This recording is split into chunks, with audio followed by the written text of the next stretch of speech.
So in this mode, guys, just so you know, I can't see, again, your questions when I'm in this kind of presentation modes, and I'll pause throughout. My presentation is the organization of gravity and the functional movements of the human body. Responding to gravity, how we organize with gravity has just been my life search, because it pertains to everybody. And this presentation is given for the 25th Annual International Mars Society Convention, and I was really honored that they brought me in and was able to present. So the big conception is in how we organize a space program is the human body is designed to operate within Earth's gravity. And what people don't understand is our organization for movement, any living organization to movement, to oppose gravity, you have to use rotational movements. It's just simple movement sciences, but at the same time, it can be very complex. So whether you're talking about the sun or the earth or our human bodies, the organization to movement is to oppose gravity by using rotational movements. So again, I really have to stress, a lot of this information is just really new. And just please, just have an open mind, and you'll start to see those ahas and those light bulbs click off on what it needs to be. I am Michelle Turner, and as I mentioned, I wrote You Can't Get to Mars Without Me. It's one of 4 of my books right now published, and I've got about 3 more coming out at the moment. But like I was mentioning, I was reading Marcus Brown's book, Ascending Gravity, and he had mentioned we know very little about gravity in the human body. And as I was going through the book, I was making my notes and finished when the plane landed. I had about 20 points on gravitational sciences. And I just assumed, I mean, again, some were Newton, some were Einstein's and so forth. And so I was just going to collaborate and put all of these in an organizational manner, because I think it's important to understand what gravity is to the human body. It's important to understand where gravity supports us or how we organize, but also where gravity fails us. And what I mean by failing us is, and again, these are with the astronauts, when they come back, when they land back on Earth or another system that has gravity, where gravity is now becoming that pulling force that is taught by so many, when gravity is not a pulling force to living organisms. I'm not going to read this. Most of my screens I'm not going to read, but I'm going to discuss it. But this is my abstract that I was presented. If you would like, and I can't thank you enough for attending, if you're not familiar with my 21 theories, and I'm not discussing my 21 theories in this presentation, but please understand that I've just spent years collaborating and putting together all of this information on gravity, because we're not organized for Newton's representations of gravity. And that's what this is. So when you're looking at force, mass, it's just a very simple equation, but Newton really wanted to have a conversation of describing what he saw and how to describe it. And he wanted to describe the fall of the apple. So since then, people think, again, that this aspect of gravity is a pulling force, when in actuality, we are not being pulled to the ground. Even my hair, the plant behind me, no matter what's happening, we're not being pulled to the ground. The pulling starts when we are working on lack of rotational movements. So we need buoyancy, which we'll discuss, and we'll discuss gravity and rotational movements. But these are the 3 aspects of movement that go into what I refer to as functional movements. Functional movements is a movement to sustain life. So again, the Earth has these aspects for function of creating life on Earth. We mostly think of life for us is that we need air, water, heat, those are important, but we also need functional movements. A functional movement is, again, something that can sustain life. So I can stick my arm out all day long. That's not a functional movement. I can't dress myself, I can't feed myself, but any kind of functional movement, getting out of bed in the morning, all of these kind of movements that we have to use rotational movements. I've presented in publications and in classes, again, the 7 rotational milestones leading up into walking. But this is what's crucial to the human body. You can see this too in just a simple plant. This is one of my favorite videos because it just, in a sense, proves all my theories. But you're just seeing a simple seed. So you're seeing the initial opposition of rotational movement within it. And so when you're opposing gravity, so the roots rotate down in, you cannot stick your hand into sand for any force. We have to rotate. This is what drills are, screws. You'll start seeing rotational movements everywhere, whether it's in inanimate objects or, again, living organisms. So the second this is out, see, now you can see the rotation. That plant needs rotation to oppose gravity. It's just that simple. Now, because you and I are rotating, we cancel this out visually. But as you can see now in the plant that's going into off to the side, he can't shake the seed, or it can't shake the seed head. So you can see where there's deviations in opposing gravity using rotational movements. So in a sense, right there is your equation for a special needs plant. This plant won't bear fruit. It won't bear the ability to sustain life, right? Because it just could not oppose gravity using rotational movements.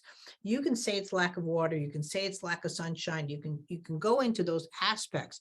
And this is where, too, why we cannot grow plants past a certain height in space, because, again, there's no opposing with rotational movements. It's just what is needed for all of us to sustain. But let's go into human movements. We have the origins of movement. The origins of movement come from a baby being born. Whoops. I'm trying to get that video to play, but it's not going to, but that's fine. When a baby starts to present for labor, and this is really important, one of my next presentations, which I don't know if it's going to be for the Mars Society because that's a year out, but I want to discuss, giving birth in outer space. It's a topic that needs to be discussed, and right now, again, what they're looking at, especially with artificial wombs, and yes, they're building devices that are literally like labs of developing a baby, where a baby can, quote, be born. But it's very important to understand this, because you're going to see this in outer space. First of all, the womb is a frictionless environment, right? The body is designed to expand in all directions simultaneously. So the brain, the heart, and so forth, there should be no friction whatsoever on that baby. When it's moving in the womb, not only is there no rotational movements, but also there's no crossing midline. There's no, again, functional movements. But what's more crucial to look at, we don't have intake and elimination. What does that mean? We don't breathe, we don't eat, we don't eliminate, we don't exhale. So again, and we're in amniotic fluid. So we don't have that opposition to gravity, right? We don't have that. There's a lot of people trying to calculate gravity in the fetus, but they're not taking into consideration that there's no opposition. Yes, the child's getting oxygen and nutrients from the mother, but it's not breathing. This is really important to look at, because this aspect is also in outer space. So when it's space-based travel and so forth, right, you're now in a frictionless environment. So we believe that the spinal column grows because of lack of gravity. I'm trying to present that actually neurologically, the body is going back into a womb-like behavior, and therefore is starting to expand in all directions. This is why you get growth. And one of the growths that you're seeing, like in the Kelly twins, they're no longer twins because the DNA has been ripped. But what I believe in is, again, and I'm going to show this in other slides, the DNA has grown in that sense, and it started to change its structure. And this is one of the problems we have in outer space. But also the human body at this point gets active and passive muscle transference. So when the mother's womb is contracting, that's active muscles, but the mother also has passive muscles for the baby to go into position, right? So it's those kind of movements that start to happen. And then the first rotational movement response is going into gravity. The baby produces, as you can see, head crown, the occiput hits the inside of the mother's pubic bone, and the baby rotates out. This is the first rotational movements. And this is where I come into play, helping people, because when a child is born cesarean section, but especially through trauma, stroke, cord wrapped around the neck, I can go into so many different aspects. But also the child did not get its first rotational movement. And also too, what happens here is learning that momentum. And imagine you taking a balloon from a cold experience, a cold room, into a hot room, you get that whoosh, right? Well, when a baby is going out, and coming out through a vaginal delivery, right? That whole skeletal extension, that whoosh is happening for the collection of oxygen within the skeletal system. And again, I'm going to be going into that. So the movement sciences that I'm presenting for functional movements is we need the aspect of gravity, not the pulling force of gravity, but the opposition of gravity. So if I just take this plant, right, and I'm moving it around, this plant's never falling. It's never being pulled to the ground, right? It has a natural buoyancy and rotational responses. Now, the rotational responses, again, in a plant, they're so slow. I mean, this is why where it's not a human being, but you can see all of this. And when I move it around, sorry, the inside pot is a bit more narrow than the outside. But when you see all of this kind of thing, also too, those properties happen 360 degrees. When you're working with an object of just gravity based, right? And I'm just going to take my little chickens. Guys, this is where Feynman was correct. I'm telling you, the fact that I had age behind me, I played with these little toys as a kid, and now they're turning into, you don't get this from an iPad. But something like this, you have cause and effect. So for every action that egg is taking, so are my chicks, right? But I cannot do this upside down. Right now again, even gravity's taking one of my chicks. When I'm a living organism, right, we can move in all different directions. It's part of the reasons why too, what I refer to as an absolute horizon. But when you lift your baby up and do all of those kind of things, and we get into our spinning milestones, which happen around 2.5 to 5 years of age, the somersaults and rolling down a hill and bicycles and cartwheels, right? The human body is able to respond and survive what we look at as upside down, sideways. We really have to get away from the linear presentation of the human body or external shots. I kind of look at this, let's say standing. You know what I mean? Just because someone's standing up doesn't mean that they're standing. Standing needs to be going in and out of standing. And these kind of aspects of movements are completely lost the second we leave Earth's atmosphere. So you're going into rotational responses, which is again, like turning a doorknob, feeding my face. And then rotational milestones, every single milestone that I had to create from being born to rolling over, grabbing my feet, coming to sitting, going into all fours are all rotational milestones that need to present. When those milestones don't present, there are deviations in the human body, what we might declare as developmentally delayed or globally delayed, depending on the severity of the lack of rotational responses. But guess what, guys? There's no rotational movements in outer space. So really, we notice how I don't have muscles. Notice that I don't even have the skeletal system in here. This is the physics of movement. This is what's really important to be looked at. And I'm going to see, I can't even check my chats. Oh, there we go. So I don't have any questions just as of yet. So now when you're going to Mars, right, we need at the tightest about 7 to 8 months on this rotational trip. right? And it all depends too on how they're going to make it. Are we going to be launching from Earth or pick up at the space station, pick up at Moon? How much they've been in outer space, right? So again, the biggest misconception is the fact that Mars's gravity is less than Earth's.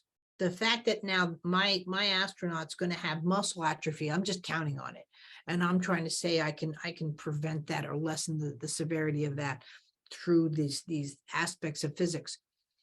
But so they're looking at that when they get to Mars, that they won't need the internal strength to deal with gravity. And so therefore, like a man can just got off the moon, but or Mars. What you have to understand, guys, is there's not going to be a PT station, or sorry, physical therapy station, rehabilitation out there for those that can't go through this. And I'm going to tell you, this is going to be a problem. We might be sending the best person to Mars, but that person might end up being basically in bed rest because they can't deal with this.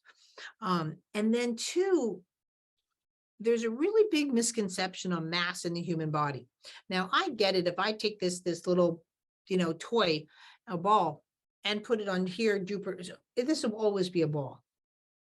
But even here on Earth, if I eat a piece of lettuce for breakfast versus lunch or dinner, my system is going to respond to that nutrition differently. It's going to absorb it differently. It's going to take it differently. We're always evolving or changing as a mass. But our mass, again, is designed and organized to oppose gravity using rotational movements. So by not understanding how that particular person, like you, if you were going to outer space, operates within this. And this is no difference, guys, if you've just had a health concern or a stroke or your special needs. There is no currently in the system, except for what I do here, no one evaluates the way that your body is available to sustain in this. And gravity is the only non-optional force that we have to deal with. We deal with gravity from the second we're born to the day we die. It is the only non-optional force. And also, too, the biggest misconception is we function on force. Now, just try this right now. Put your feet into the floor, and with all the pressure and skills that you have, just use pressing into the floor and try and stand up. This is not how it works. This is not how, just because someone's using force, right? Especially too, when muscles don't respond properly to movement, then the movement really is able to happen. So we cannot use Newton's theories of universal gravitation for human beings in that aspect. Gravity is and will always be, and I get it. If I fall down, I'm going to fall down under Newton, right? But I'm not organized to fall down. I do not walk down the hallway and say, oh, don't fall down. Now, if you've just had anesthesia or minor surgery, sickness and so forth, that sensation of fall comes into play. We have visualizations of senior citizens, like they fall once and then everything is deviated to prevent the fall. Now pay attention, don't fall, that kind of, that aspect of movement. And we just don't work like that. So here's some of the things that we have to look at. We look at an axial tilt varieties. So when you're looking at the axial tilt between Mars and Earth, it's quite similar, but the human Earth but the Earth itself and Mars and so forth, being living organisms. And when I look at, say, a living organism, the ability to exchange molecules, you'll see a deficit within that with Mars, because Mars is a dying planet and as far as its core rotation. But we look at the axial tilt and we think, oh, Mars has a day of 24.6. Our days is just shy of 24 hours. We've got similar days. We've got those kind of similarities of tilt. Seasons should be a bit similar. It'll be a lot colder in Mars and warmer, but we have that.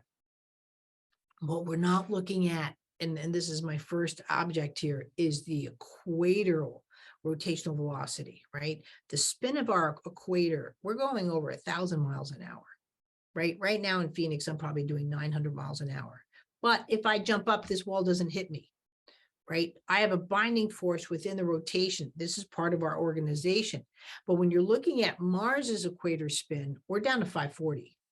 So we have a 50% decrease of the rotational rate. So again, the organization of when I go to do a functional movement in Mars is going to be unbelievably different than where it is on Earth. So the gravity on Mars is 3.7, whereas the gravity on Earth is 9.8. But also what's not looked at is we have an atmospheric pressure of 14.7, approximately 14.7 psi, that's sea level. Meaning when I go to reach for a cup, when I go to pick up my spoon, not only is gravity all around me, because again, when I'm picking up this ball, it's not living. So the force that I use to pick up the ball, and again, that rotation is different than when I go to Mars, because Mars has an atmospheric pressure of 0.0995. And so again, when I go to open a door, right, or do those kind of movements, that's what goes through my system. And when I go to do the same thing in Mars, you're going to see really wobbly, top heavy kind of people, because it's they're going to walk around like, whoa, trying to get used to all of that, because there's nothing in a sense holding them up. We've assimilated these movements, right? But one of my guests here just was quite impaired, induced coma and everything this summer, and she's back to doing quite well. But you really start seeing this if you recollect, if you've had a surgery or you've been sick for a bit. It's not about muscle atrophy, right? It's about going through these kind of variations of movements that the body just goes, I'm spent. Something as simple as just getting out of bed and going to the bathroom is changed. And this is something that, again, astronauts come back to. They will have the same kind of issues going into Mars, because it's not about strength. So when you're looking to, again, how we organize to this, and this is done by Aaron Folks, creating this, but our vestibular system is not just about our ear canals. Our vestibular system, with crossing midline and going through this, is really based off of all these mathematics. The axial tilt obliquity, really, again, you'll see the similarities of Mars with Earth, but you don't see the similarities in the rotational responses, gravity, and the atmospheric pressure. So again, you can see by this picture of Earth, we're spinning this way, and I'm going to go into why aspects of artificial gravity are not going to work for human beings. But this is how we organize once we get a vestibular system that's vertical. And this is one of the biggest aspects that I deal with helping people, because they might have an aspect of lying down, or what we refer to as lying down. But to get into from horizontal to vertical movements, especially like one of my theories is, and I can tell you, if a baby presents at birth and cannot organize its first breath or breath properly by 3 months of age per se, they haven't organized moving an opposition to gravity. Forget the rotational responses, but just that first or cry, or as we know it, we are there to oppose gravity and organize immediately in cognitive changes. A child that doesn't do that, I can guarantee you, is going to need some form of therapy, because if they can't oppose gravity at their first breath, they're not going to oppose it in walking. Right. And that's where the input needs to be put in. So again, those evaluations for astronauts as well as for infants needs to be looked at much more closely, because especially on day one, when the breath hasn't been, organized properly, the intercostal muscles lock out, which is the rib cage expanding, and all that goes into it. That person needs to jump on, or at least be told that therapy will be an option or necessity, and therefore they can start today versus waiting for the failure of those milestones to happen. And this is also what we have to do for the astronauts. We cannot, and we have to stop the organization of waiting for the failure. Meaning I might do better than my colleague, but that's not the point. You know, each person has to be looked at to see how they respond even on Earth with this, but to maintain this kind of organization of movement through their space travels. So you're going to see different rotational structures from our solar system to human biology and creation of cells. This is where I want to go into a presentation of giving birth in space, because again, these rotational responses, and you can see once this chromosomes pull in the splits and the nuclei, and then that spin starts to happen from a cellular level, but also atomic spin, or just as simple as something as a sunflower. You know, flowers, the sun comes up, but again, they're nocturnal, they sleep and they come in, and that rotation happens and then goes around. And this is what wicks water, right? This is what brings water up. But when that rotation stops, rotational responses stop. Now you can say, well, a flower only has a life of so long, but these come into play. So again, when we're doing biological sciences in space, we're not using these features. You know, do we, for our plant bed structures, do we need to set up some kind of gyroscope with the light system? So we're at least using the power of light, not as an arc, but as a complete full circle to come around and stimulate plants so they can grow further than they have been doing, and also to bear fruit. So let's go into functional movements. The first thing you lose when you go to outer space is a functional movement. So the second you leave Earth's atmosphere, the second I'm no longer able to stand up, come to sitting through my back, roll over. Now I might be able to spin in space, but I'm talking about rolling over where I have a floor and I roll over. Again, you might be thinking these are full-grown adults, Michelle, they're not going to be doing these features.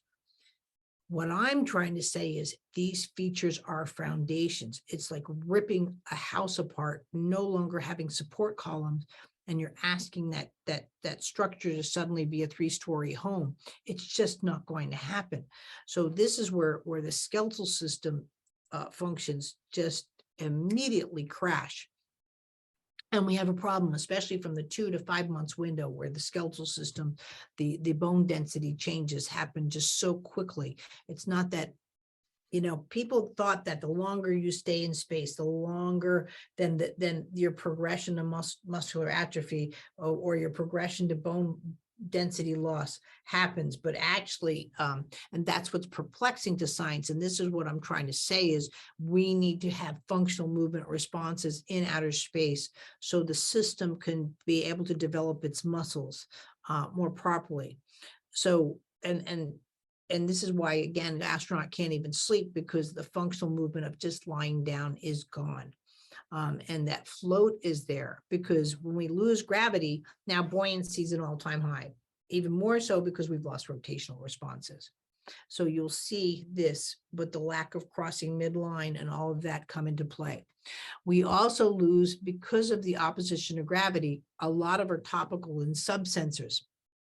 So in other words, just the sense of touch and sight. So sight, we lose our functional midline crossings. So just something as simple as crossing midline, but more so peripheral vision. We do that in opposition to gravity. We just don't even think about it. So if you've noticed, when people run out of space and they go to talk to Bob, they have to go, you know, their eyes start getting fixed within the skull movements. It's thought to be because the pressure, the fluid dynamics increasing into the skull, but it's not. It's because you don't, if I can oppose gravity, I can do this. Now, one of my biggest statements I've said for years, you can tell if a child's special need when they can't do a head tilt. You should get this, and especially when they get into their spinning milestones, they love to tilt that out. Hi, I just went to, you know, my mommy and daddy had a fight, and they're doing those kind of things. You will not see that movement whatsoever in any child with special needs. You just won't. It's a really huge milestone, but you also won't see it in an astronaut. You might see it when they're torqued down, when they're forced down, but that force now is through the top of the foot. It's not even a stand, the top of the foot, where they're collecting that foot pressure. And again, if you're on a spinning chair, lift your feet up and just sort of hook on the corner of your desk, and you'll just see how the eyes break down. So now we have a huge problem, just like that alone, on what I look at as space-based autism. Astronauts have severe behavioral changes to minor behavioral changes, but it's believed that because of lack of sleep, noise on the space because of the fans and everything, because if you breathe, there's no fans, you'll die of your own asphyxiation, because your breath isn't moving away from you in outer space. So the fans are there to circulate your oxygen collection and your air intake, the purity of the air. And then also because of the close proximities, I might be in this room now with 10 people versus, the lack of privacy, those kind of things that we looked at. But if you actually look at those movements that I just told you about, those movements are all found in autistic children. We have developmentally delayed due to lack of rotational responses. We have developmental delay due to lack of milestone creation because of the lack of rotational responses, that those abilities to pose gravity properly. So you have muscle tone issues, but skeletal response issues. Your subsenses and your topical senses are way off, what we refer to as sensory integration disorder. But again, this is because, again, these sciences aren't being met within the human body. And I believe, in a sense, you're creating a space-based autism. It's very hard to scan the face, or it's impossible when you cross midline. You can't cross a visual midline. So normally I would just look at you and just scan. You just don't even see these subtle movements as I'm giving you eye contact and looking around. So now I have to scan. Or let's say I have peripheral vision. I see a movement and I'm over here.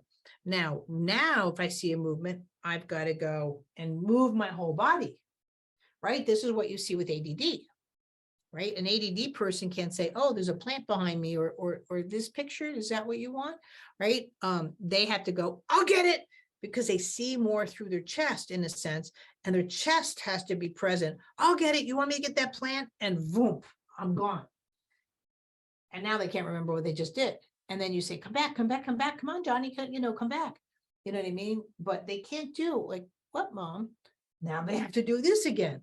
Oh, you forgot the plant. Oh, and they start pinging, right? You don't see much difference in astronauts, or what you see the difference in autism, because I can't go over there and you say, where's the plant? And you go, no, go get the plant. But part of the problem is I can't go, oh, this plant over here, because I have that lack of upper body rotation. And so I either have to do here, and then I'm on plant, right?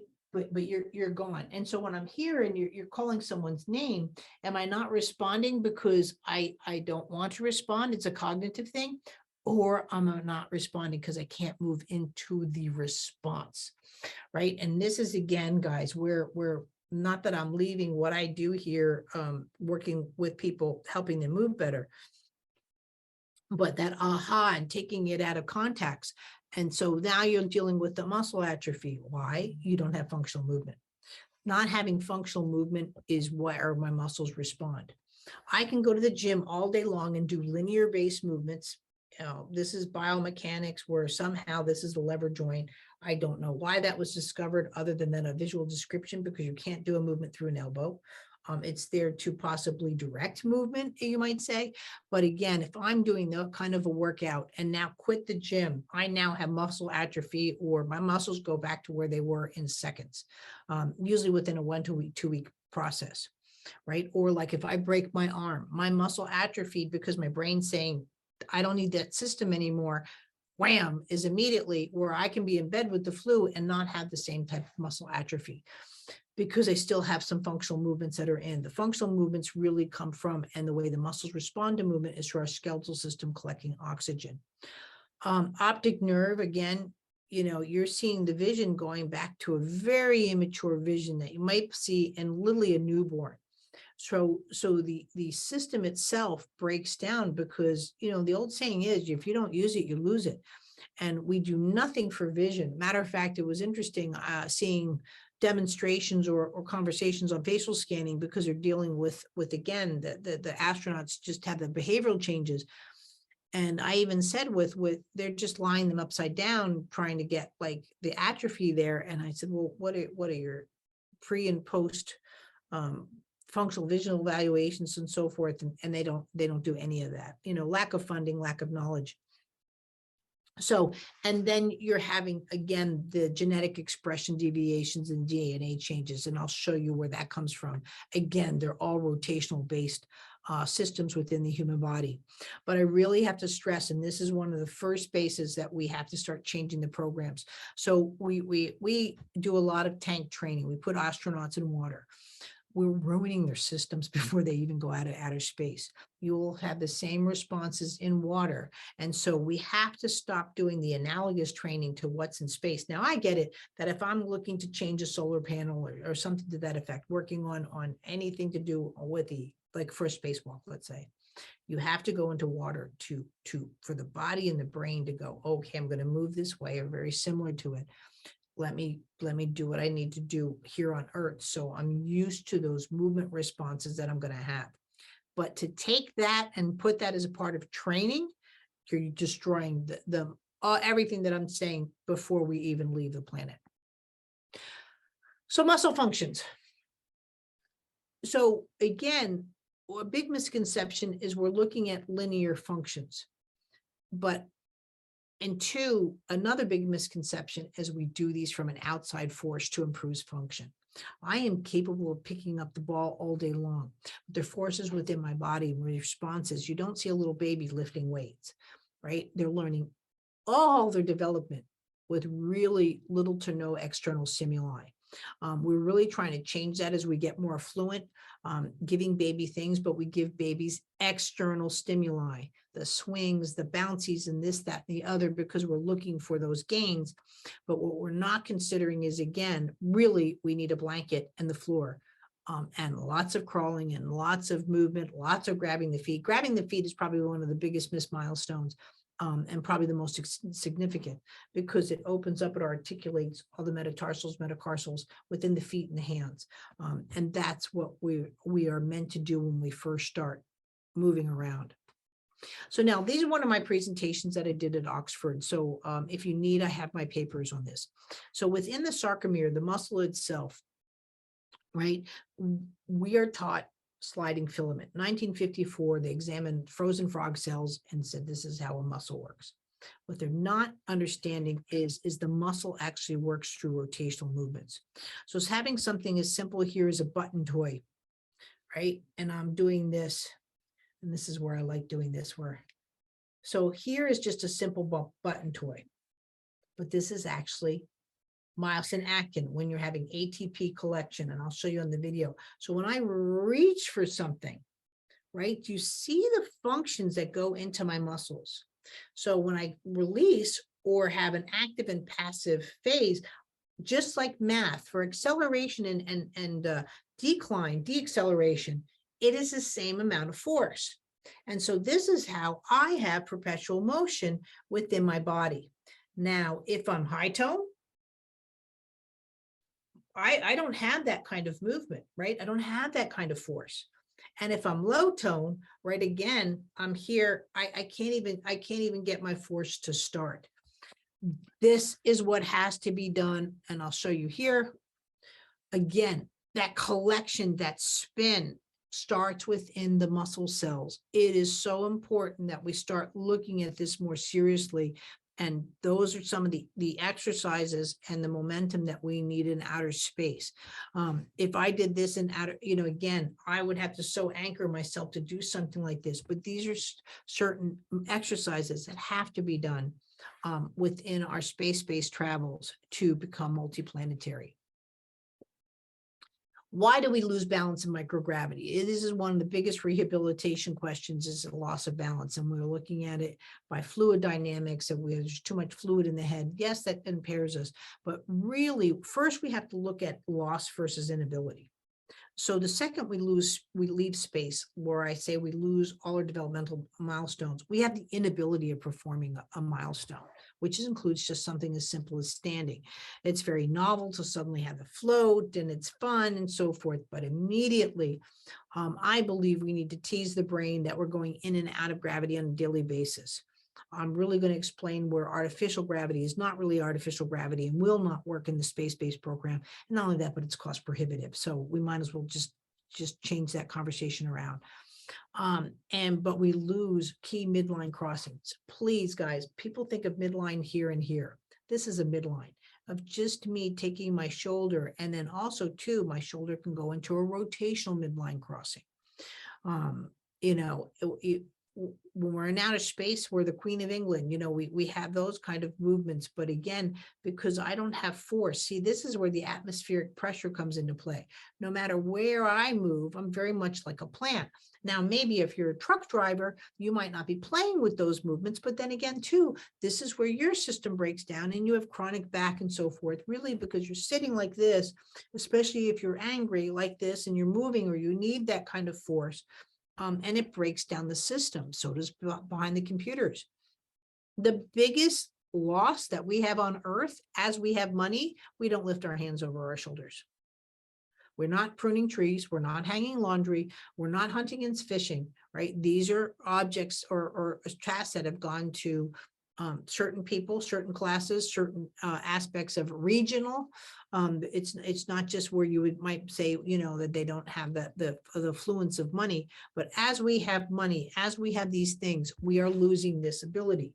We're not looking to push a weight or even again prune trees, bale hay. And this is why too, if you look at someone that does do, let's say these movements, like on the farm, even though let's say they're not working from November to February because it's the winter time, they're not baling hay or doing those kind of things. Guess what? They still have muscle mass. They don't suddenly go because it's Christmas and then back again like we would at the gym. But when you're baling hay and you're moving these things and roping and pulling cattle and moving them and riding a horse and so forth, you're using functional movements in a force space, and therefore their muscle mass is completely different, and they're not running marathons. They're not going there. The connotation of exercise versus functional movement somehow got lost big time, and we need to bring that back into human dynamics. So human subsenses that I mentioned. Now, these are against the things that I presented. This is presented in my paper of infant developmental movement patterns at Harvard 2018. But in the International Conference of Movement. But these hub subsenses. So when you're looking at your action subsenses, we have balance and counterbalance. And that's when you start going, This is where I like to say, guys, there's a lot of new information, but hopefully by now you're starting to see the sense behind it. Our senses of gravity. I'm either succumbing to gravity, like I'm falling, or again, that I'm coming off to something, or I'm impaired. Impaired can mean alcohol, drugs, not only just neurological impairment. One of the things that I work with a lot, let's say, is brain trauma, brain damage. Well, there's death in the brain. Brain is in the spinal fluid is the only place where death can occur and still remain in the human body. If my appendix dies, I better take that out, or it's going to go gangrenous and have to be removed. But I can have a PVL3 and that stays there. But now I have part of the brain that wants to succumb to gravity because it's now mass. And again, you might say, but you're mass. But see, I'm a living organism. My mass is different than that ball, right? So PVL3 is almost like having this. You'll see that with tumors. Tumor is a little bit different. Cancer is a mass. Cancer has no rotational properties. And that's why people can, especially when it gets into the bloodstream, quite deadly, because you're messing up the rotational movements of blood cells. Your red blood cells, your white blood cells have to deliver their properties to the human body. And cancer's in there like almost like a pinball machine going, and so the cells, the proper cells can't do what they need to do. And the system, again, succumbs to gravity. or I'm opposing gravity. So these are your gravitational subsenses. I have rotation, but also have acceleration, momentum. I can spin around in this chair, you know what I mean, at a certain speed, or I can spin, in that chair. I have different levels where I can work with various forces of nature with true momentum, right? But momentum is a sense. So again, too, like, I get it in math. They teach you if a car is going, how do you judge how fast a car is going? Well, they pass this tree and they pass this tree so many seconds, so many feet, therefore it's going X miles an hour. Well, when I'm driving the car, right, my momentum of convergence coming into this, the power of if I suddenly have that eye convergence, oh, he's going really fast. I got to wait before I make my left turn. So these are different things: a sense of temperature, a sense of pain. These are our reactive subsenses. And then they're kinesthetic, our proprioception, and our spatial orientation. Our spatial orientation, right, is dealing with our depth perception, but it's also dealing with the movement within the body. So if I go to scratch my thigh, right, I don't have to look. I have a spatial orientation that I've gone through this before.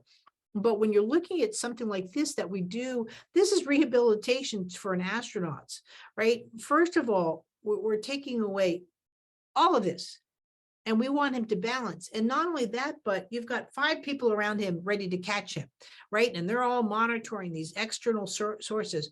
Nobody's working on anything that I've just taught you. So, Mr. Feustool's astronaut recovery is going to be different than Mr. Aldridge's, and the way that they're doing all of this. But when you are worried or have that sensation, which he's doing there, and I'll play it again. Whoops. I'll play it again. He is deviating. How is he deviating? Because he's so worried about falling. He's deviating all of his movements to preventing fall versus working on functional movement. And they have him, well, what the heck, what's with this? They don't want him to balance this way, but his visual, you can see the lack of visual midline, lack of peripheral visions right after, there's so much difference that I will be doing with him. First of all, gravity is not his friend right now. All of his rehabilitation should be done on the table until he can sustain gravity in horizontal before we get into the vertical. And we have to instill a lot of these movements, but more so too, we need to, his vision needs to oppose gravity. We have to look at, again, going into these, what we call topical senses. And what are they? We sight, our smell, our touch, hearing, those things have to be brought back first before we're dealing with more complex actions of our subsenses. Also too, if you go over here to this skeletal system, this is osteoporosis, right? The skeletal, the astronauts come back with osteoporosis. Like I said, a big window of bone density losses from 2 to 5 months. And so just this whole ability of my spine to move and create balance, which again, they're locking up, right? And so I get these air pockets, and so my buoyancy level is still off. And so I've got gravity pulling me. I still don't have rotation, as you can see again, with his, there's no rotational movements. There's no midlines, everything that I'm showing you. Yes, you quote have walking, but everybody's working on these deviations as muscle loss instead of what I'm talking about here is the organization of movement. So our skeletal system, and this is right off of NASA's page, the main function of your skeletal system is support the weight of the body. No, it's not. The skeletal system is there to produce all your functional movements. First of all, our bones don't touch the ground. We're in a sense an amniotic sac, or saline sac, amongst other things that are in it. But first of all, none of the bones are connected. If they do, like I'm dealing with a little child right now that has to have a suture, sutures fused or didn't form right, and they want to go in and do the surgery because the brain can't expand even on Earth. We have problems with that. Again, these are rare cases, but this is some of the things that I work with. Bones are meant to be, and even your skeletal bones, your skull bones, I mean, they move when you're doing these things. And so the oxygenation of the skeletal system, and even when I go to stand up, almost like if you think of a ball that you're pushing on water, right, that buoyancy, right, you get that coming back. Well, that's what your bones are meant to do. And this is some of the things, again, as we decline as adults, aging adults, you can see again these aspects of movement which break down. But it's when my bones go into position that my muscles know how to respond off of that. Am I capable of doing this? Yes. Again, not a functional movement. But when I'm doing something like that, you can't tell me my brain is saying, now tighten this muscle and don't do that muscle and so forth. My skeletal system, as it's moving in space, then the muscles respond to the movement. Just because someone is strong doesn't mean they can move. And you'll see these breakdowns too. Let's pick on Arnold Schwarzenegger. That doesn't mean he can go play the piano. When he has gross motor actions so severe, dominant in his system, those fine motor skills are just not there for the same reason. Excuse me. I'm just going to go up. No, I can't. Now I can't look again of where we are with chats if there's any questions. So when we are going into loss of collagen, DNA, all of these kind of things with genetics, as you can see here, they're all rotational base. Even with bone density, right? They stress that the lack of gravity complicates the osteoclast function within the bone structure. But again, you can see here in the top two slides where the bone structure just can't set up at the same thing because again, it doesn't have that pressure. Just me and stretching, and you can do that, just rise your spine. You will feel an oppositional force, right? That's not there in outer space. So, and that's what goes into, and also too, there's no reflexes in outer space. Again, because the cellular collection of oxygen is just so thrown off by not having that pressure, that buoyancy. The buoyancy factors in space is at an all-time high, but it's still not functional because again, the lack of gravity that's presented. So I mentioned before that gravity is the only non-optional force. We don't have a choice. From the day we're born to the day we die, gravity is a constant. We do have a choice to push-pull.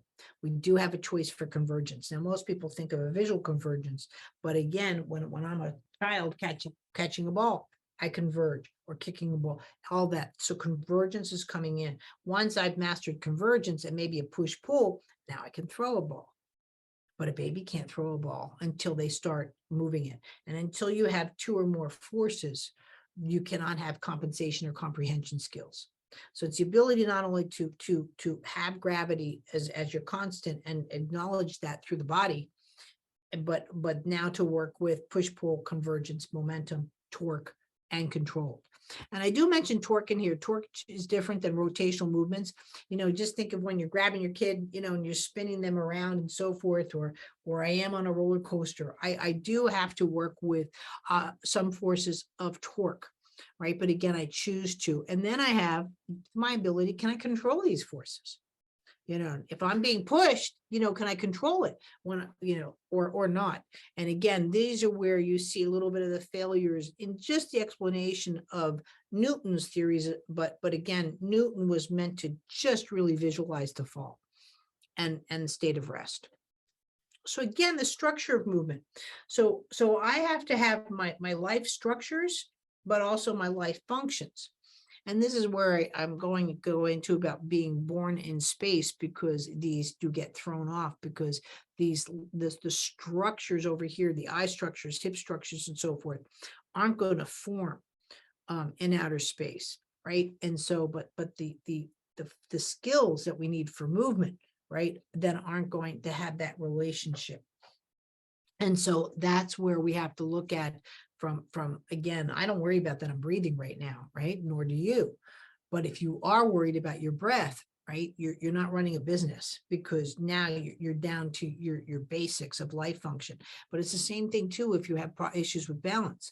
So we've got people up there that have double PhDs and on Earth could run 5 miles, and now they can't walk heel to toe in a sense. And again, the parameters, of movement are so strange.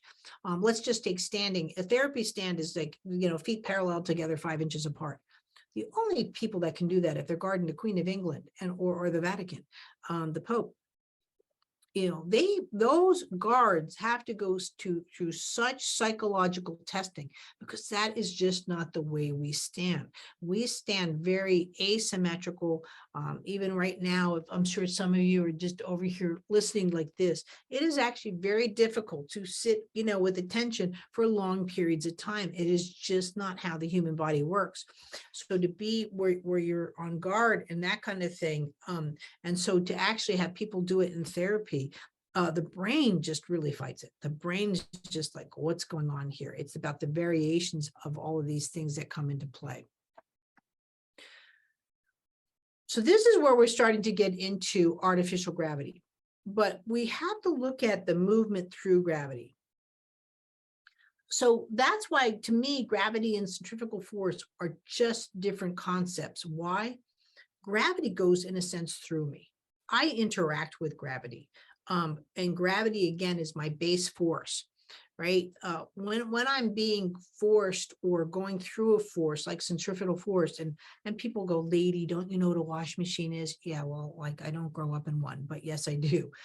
We cannot spin. And I know the objective is to bring the fluids down and that pulling force. But guys, you do not walk down the hallway pulling your foot off the floor. You do if you've had a stroke. You do if you have Parkinson's or MS, but we do not pull our feet off the ground. Even right now, if your foot is off the ground, like your legs are crossed, even your shoe is not being pulled off your foot, right? We are capable of working with these forces.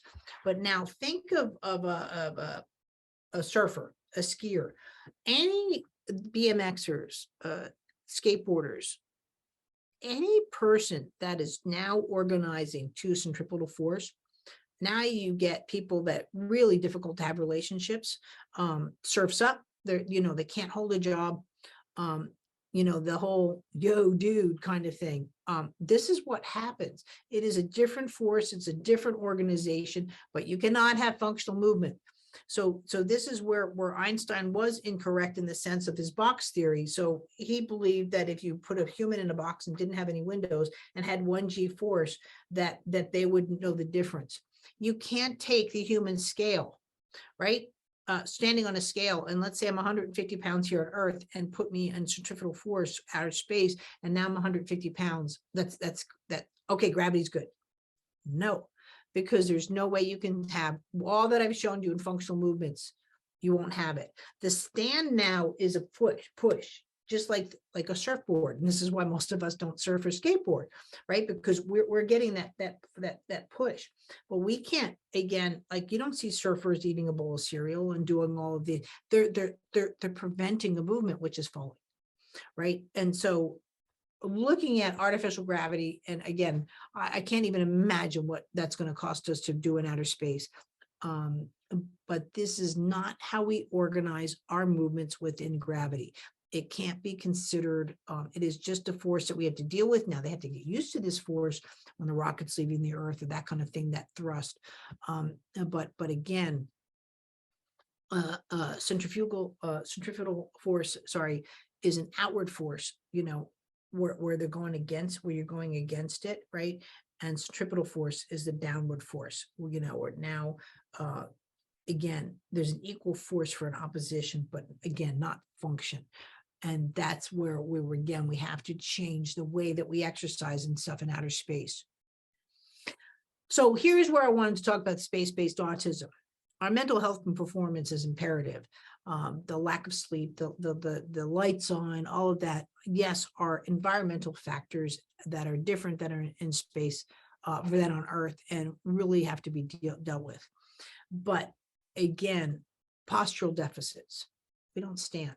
So that's one of the first things that I want to introduce, is a whole apparatus, not only that you stand in, but you feel that opposition, right? They're easy to produce. And honestly, the payload that I would need is probably about 12 pounds per person to work on. And two, one of the biggest problems, as I'll discuss, is it's an average person has to, or average, the astronauts have to work out 150 minutes a day.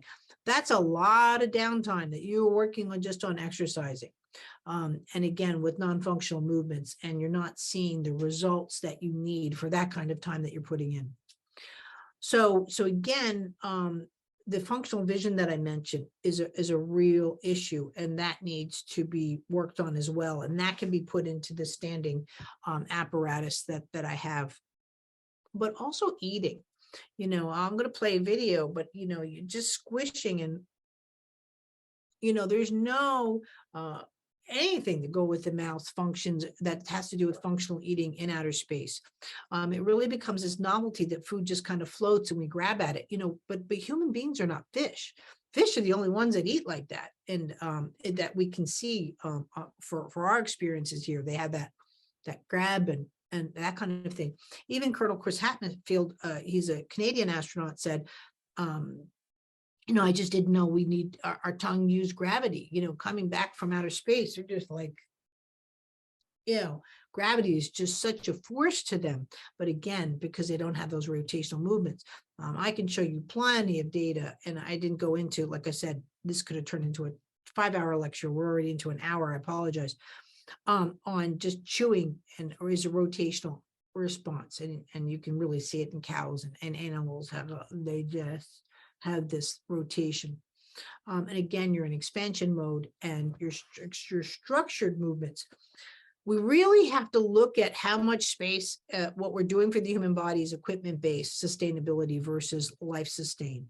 And we do this too for down on Earth. If a child can't stand right of person, it's AFO standards. I'm not saying don't use them, but the evaluation's not there properly, and we're looking for equipment-based sustainability. I get it that when we have to do a spacewalk and such, we kind of do need equipment to keep an astronaut alive, but we're looking for the equipment for function, and that's not the way it is.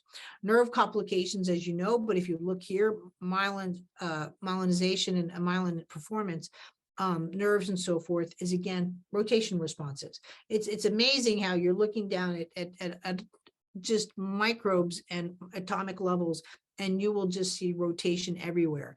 Rotation is really the fact of life. And one of my theories here of gravity is the internal rotational movement, momentum, and buoyancy that binds the force to another force.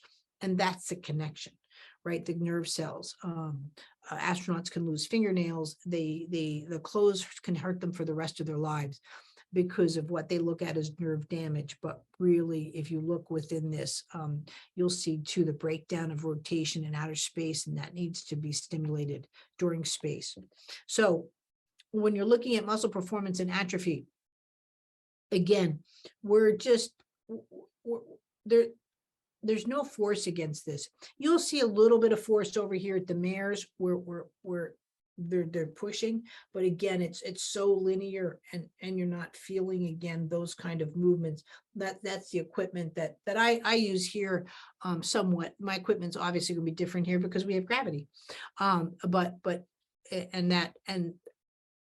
such a misconception that just because there's 2 bungees on this astronaut and she's being pulled down to the treadmill, that is the biggest waste of time. First of all, most people don't run here in space, but if you're just looking for muscle gain, like running is probably one of the worst forms of exercises for the human body. But again, there's no oxygen, there's no intake, they're not working on any kind of those systems that we have to look at. We have to look at, there's no analogous trainings for what we do on Earth for outer space. So, but again, it's just got to be stopped, because like I said, we're just going to continue with the same conversation. So if we look here and here, and again, these are just really novelties here, but the inability to, or loss so first is the inability, and then it goes to loss of functional movement. But I know I've said it before, but no rotational movements. Look at these guys. There's no rotational movements. There's no opposition to gravity. They are unable to perform functional developmental movement patterns. You know what I mean? All of these kind of things. Like Kelly, when he got home, one of his worst habits is he just would let go of cups. He broke more cups, but because they would just crash because he wasn't even putting them down. And again, what they're doing here, they're just showing how much fun it is. But you can see here where they're hooking the feet, right? But even that throw, they're not getting the throw, right? So the convergence is off, the momentum is off, because the momentum in space is the same no matter. I can do this or this, I'm still going to have that same momentum, whereas my momentum changes on a daily basis. I use different momentum to get out of bed than I would for driving a car. I use different momentum for feeding my face than I would for getting dressed. So see there, see, there's no midline crossing, there's no rotation. But these are our features, and this is what, so they're now organizing their movements to this back, and this doesn't work.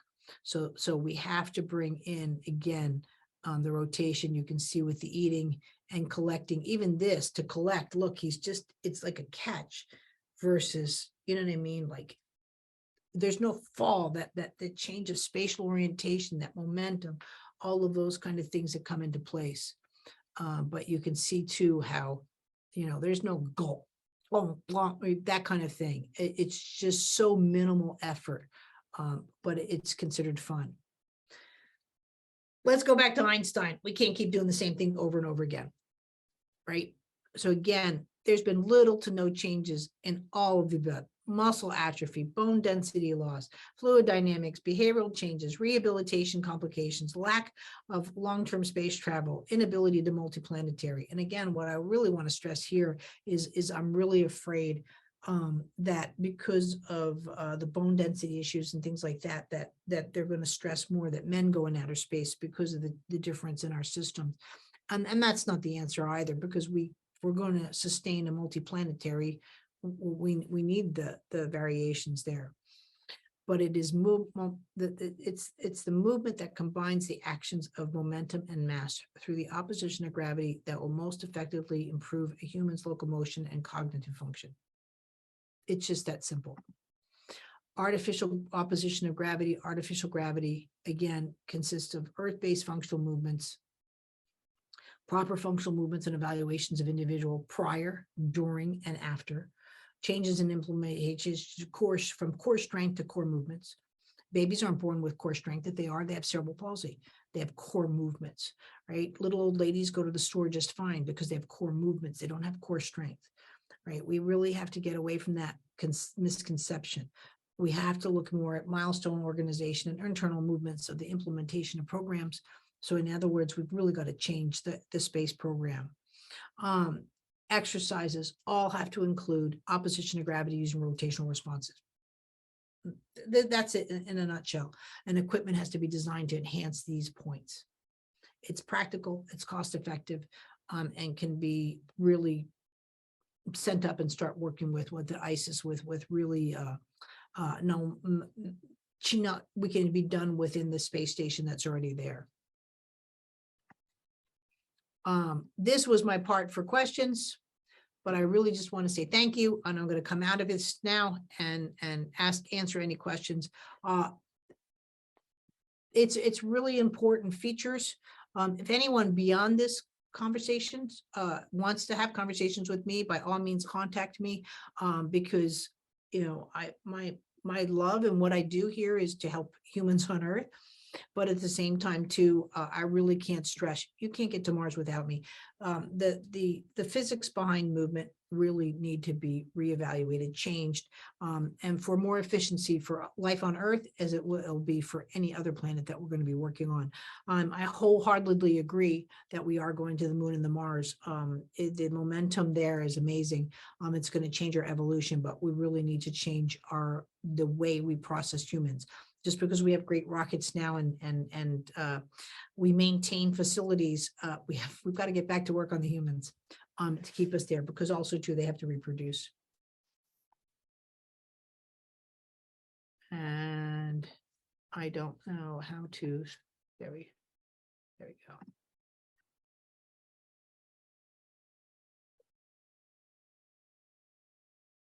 So where's our center of mass of gravity in the body? We don't have a center of mass of gravity. We can go at any position and start to work on that. Again, it's a really misconception. We have to get away from the body being considered a linear based movement. We don't work on axis points. We don't work on lever points. It's just not the way that is done. It does change not only from birth to adulthood, Why? First of all, we were born with way more bones in our body. And this is where, again, I had a 30-minute presentation. I can't cover everything, but this is where I wanted to do the live. So, but when we have way more bones in our body and we're not calcified. So a baby born full term has no problem or no defense where it should be working on weight transfer and transitional movements. However, if a baby, let's say, is born premature, this is where, again, there's more skin than body mass index. And these are calculations that I'm working on with infants. But we can't expect them to have weight transfer because they don't have, it's like a giant balloon that moves. This is stuff that you're learning in training, right? And so, and then we calcify, we grow our extremities. What was our developmental movements going into this? What is this? What are our responses to opposing gravity? And again, I have a different center of gravity all the time when I'm working because I can do it through my fingers and I can do it through my pelvis. Pelvis is meant to be a gyroscopic feature in our bodies. Ankles, wrists, back of the head are subgyros. And so when we're moving all of these things, and these are things, again, that are lost in what we refer to as special needs, but also in astronauts. This is one of the reasons why, too, I've been a little bit lax on it. I have a really good podcast, Movement 4.0. Here are some of the transcripts from it. But I call it From Babies to Astronauts, because it really, for me to see this whole relationship, and I get it as adults, I'm not a baby, but that was my organization to get here. And so we lose all of that, just like maybe we lose them as senior citizens, and that needs to be worked on. But it's a real big misconception that we have a center of gravity, because obviously lying down, it's going to be different. If I'm on a skateboard, it's going to be different. Tony Hawk's on a skateboard is going to have a different center of gravity, or a BMX bike than I will. I might be an expert in movement, but that doesn't mean I practice these kind of things. Just like we all have, and I can still roller skate. I'm 58. I do those kind of things, where again, your center of gravity might be on the floor. So that's where we have to look at. It's the evaluation to oppose gravity using rotational responses and how it is. So Liz, you're asking how long the current indication recovery has it's taking. They may never recover. Some recoveries again are quite quick because again, so this is where we need new data on going into outer space. What does that person have in their organization to oppose gravity using rotational movements? And then what is their equipment-based sustainability? Even down here on Earth, if you put me on the treadmill to do 5 miles a day, and we put you on a treadmill to do 5 miles a day, your body mass will change completely different than the way mine's will. Now, we are looking for increased body mass. We're looking for increased, sustainability of muscle mass. And these are measurable outcomes, but they're not measurable in function. So again, one of my biggest ahas, and I wish I could remember his name. I'm right by ASU, and before COVID, the Arts and Science, which is a phenomenal division of space for undergrads and graduate students, but they had these lecture series, and the astronauts would talk, and this was an astrogeologist, studied rocks, and quite interesting too, because he presents with the Dene, the Navajos, and so forth, and he found it so unusual that if he picked up a rock, that any one of his classmates could tell where that rock was from if they were Navajo base, and see you, Bernie. But at the same time, they didn't know what type of rock it was, right? And his argument was, we have so much lunar rocks and so forth, but they're useless. Because astronauts picked it up, but they didn't know what to look for, and they brought back bad samples, or samples that they can't use, and so you have here probably a much more qualified person that maybe should have gone to space for that kind of reason, but because his body wasn't capable of it, he didn't go, and because it's looked at again as muscle mass and so forth. So coming back to outer space, now some of the astronauts lose their fingernails. They have really bad times with getting their appetite back. We actually have to tell an astronaut when to go to the bathroom because there's no force in the bladder, no force on your stomach. So that regulation now of full and so forth, and being told what to eat, that is a real big problem. Diaphragm breathing organization, because diaphragm is not muscle based, it's vacuum based. And so the vacuum goes away and they're looking at it as trying to restore this muscle base. And that's not how the diaphragm works. So again, how that particular astronaut responds, and this is where my love comes into play. Like, I could increase that time to come back tenfold, but at the same time, when you're looking at your response to regain muscle strength, and therefore they believe like if you get your muscles back, then you should be okay. And that's just not how the body works. It just isn't. And then you're looking at also bone densities as well, and that. So we're very individual, but right now we do not put someone in space really longer than a year because of the features, because the failures are so high. Clothes just hurt them. And then, people look at Buzz because he's now 92 and amazing, but he really wasn't in space that long. So he didn't go into a lot of these features. But you really don't see long-term life really with a lot of the astronauts as well. But again, especially we're still looking at it. It's really a big, they're experimental for the United States government, but it is a problem. Do I have any more questions? Because you've been fabulous staying here. Again, I have my group Gravity and Movement, and for Facebook, I'm here. My direct contact is actually Michelle@movementlawson.com if you need to speak to me further with all of this. But really, I can't stress enough that we really need to look at changes, not only in space-based medicines in that sense for exercises, but earth-based. As you can see, what I do and work with here on Earth is really quite different, but it's based on all physical sciences. And I can't stress that enough, versus we really look at why you can't recover more so like it's your fault. I've heard way too much like, oh, if only you were strong enough, or you could respond better and you can do all these things. And that has to stop. It really does.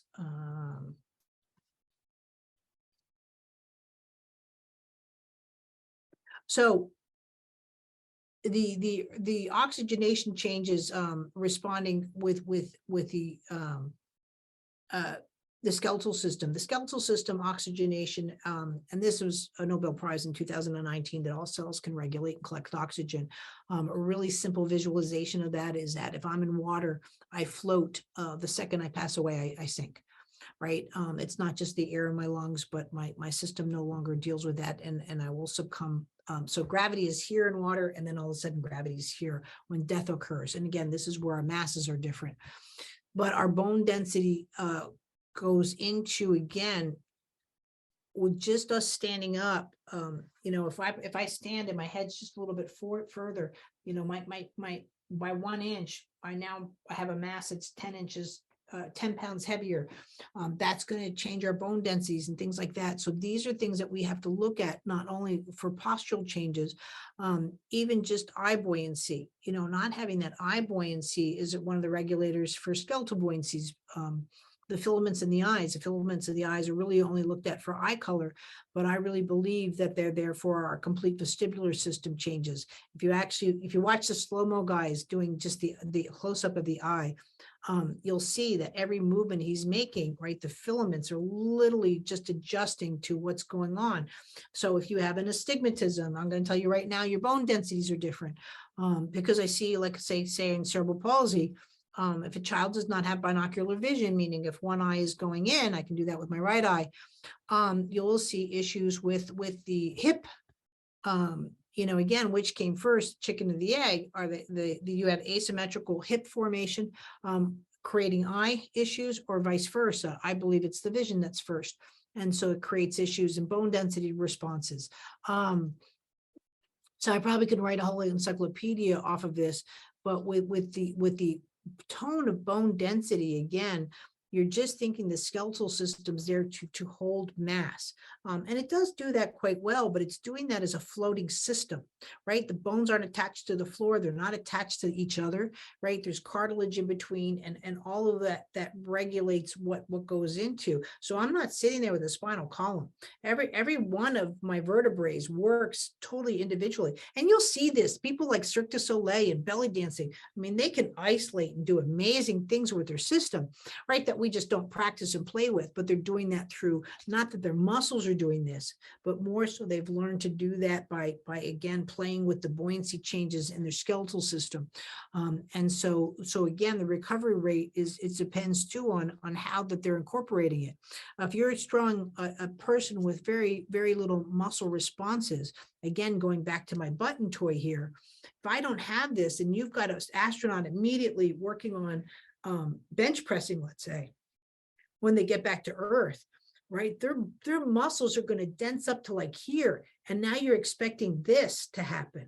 You know, where's my momentum? It's the same organization, but I've shortened it. And so I don't have those movements.